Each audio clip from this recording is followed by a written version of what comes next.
Live from WFSB, Connecticut's #1 local news, this is Channel 3 Eyewitness News at 7.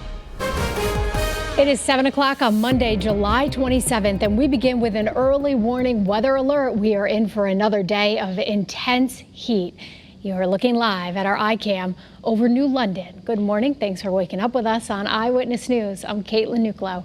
For our first check on that forecast, let's get right over to meteorologist Melissa Cole in the Early Warning Forecast Center, headed for a heat wave. That's right. Today will be day 3 of 90-degree heat, and we've already had 3 heat waves, so this will actually be our 4th of the season. So our normal high is 85. Our record is 96. That was set back in 1964, and we have a very good chance of breaking that record or tying it at least today. So we'll have to wait and see how it all pans out. But certainly some hot stuff out there today. Here's a look at where we've been in terms of 90-degree heat over the past year. Last year, we had 27 90-degree days. One was in May, a couple were in June, most of them were in July, a few in August. This year so far, we've had 6 days above 90 in June, 15 in July. We're going to add to that today and tomorrow and possibly later the week. 21 so far, and our annual average is 17 days. So we're way above that already. We still have many more weeks of summer to get through. The record is 38 days. That was set back in 1983. All right, so here's the weather headlines. Sunny and very hot out there today. Scattered thunderstorms tomorrow afternoon due to a cold front on the way, and that front will actually bring us some much needed relief from the extreme heat and humidity. So that's some good news. It will turn more comfortable by the middle part of the week. It's still going to be hot, but trust me, it'll be better. Heat advisory in effect for today and tomorrow. Dangerous heat, so make sure you keep yourself hydrated, keep yourself safe, stay cool. We'll check on your elderly neighbors, keep the pets inside, limit the kids' time outside. You know the drill by now. We've had so many of these hot days. And it's dry on early warning pinpoint Doppler. We're not expecting any rain today. It's tomorrow that we're going to watch out for some showers and storms popping up in the afternoon.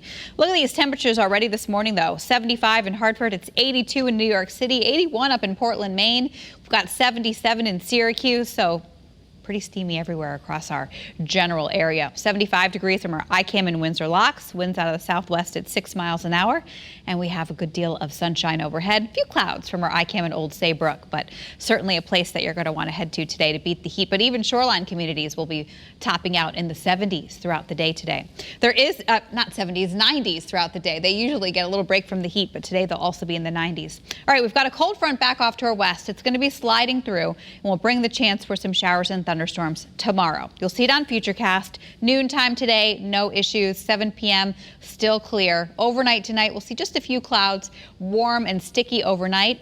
And throughout the day tomorrow, the clouds increase. I think we'll be dry through noon, but as we go into 3, 4, 5 o'clock, there will be some showers and thunderstorms developing, and we have that risk for a few of them to turn strong or even isolated severe weather. Damaging wind gusts and heavy rain will be the main threats. So today, well into the 90s, low 90s along the shore, upper 90s inland. We could be dealing with some record-breaking heat. Mid 70s overnight tonight, warm and sticky. Keep the AC on tonight. Humid and hot tomorrow, 96, late day storms. Then a break Wednesday, Thursday, Friday in the upper 80s, lower humidity. And most of the weekend looks dry. Caitlin? All right, Melissa, thank you. Eversource customers have noticed a big increase in their monthly bill, and they want to know why. I've gone from $344 a month to $745. Eversource says as of July 1st, it began passing along a rate increase due to a state-mandated agreement with the Millstone nuclear power plant to buy power from them. Unfortunately, the cost, it's approximately 90% if that's the increase on the delivery side of our customer bills. Eversource is offering payment plans for people who are struggling financially during the COVID-19 pandemic. A petition opposing those delivery charges now has close to 44,000 signatures. Turning now to the coronavirus in Connecticut, we should get a look at the latest numbers in our state a little later on today. Enhanced unemployment benefits are also expiring this week for millions of Americans who are out of work, and lawmakers are still trying to work on a deal to extend them. Channel 3's Laura Podesta shows us their efforts and how states hardest hit by this pandemic are trying to slow the spread. Kentucky, Indiana, Ohio, Tennessee, and Virginia. Dr. Deborah Burke says those 5 states need to take action to control the coronavirus before it gets any worse. We do believe that there are states that do need to close their bars. Kentucky Governor Andy Beshear said he'll introduce new measures today. I will not let us become an Alabama, a Florida, or in Arizona. Florida has the second most cases in the country with over 420,000.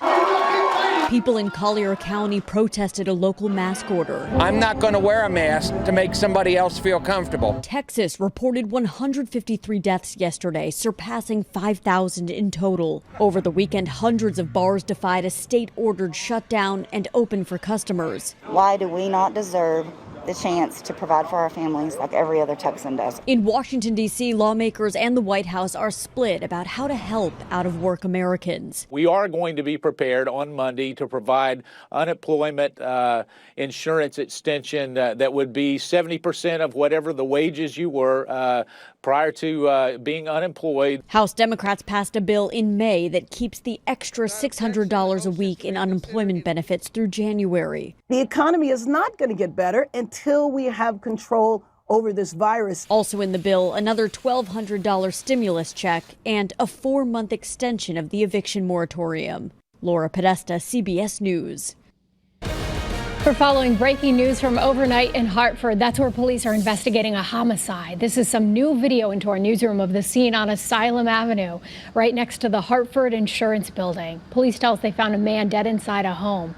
Investigators say they are speaking with a person of interest this morning.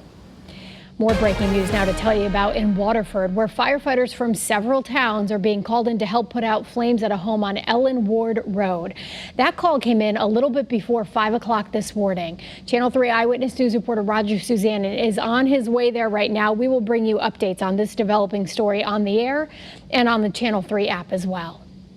And firefighters in Groton were called to put out flames at an apartment complex for seniors this morning. The fire started on Village Lane just before 3 o'clock. We don't know yet if anyone was hurt. We're continuing to monitor this story for you. We'll bring you updates on the air and on the Channel 3 app. And new this morning, police in Bloomfield need your help finding this woman, 56-year-old Violet Rodney. Officers are worried because she has health issues. She was last seen yesterday at a church in Hartford. She may be driving her car, a 2004 red Infiniti G35 with Connecticut plates 668 RSW.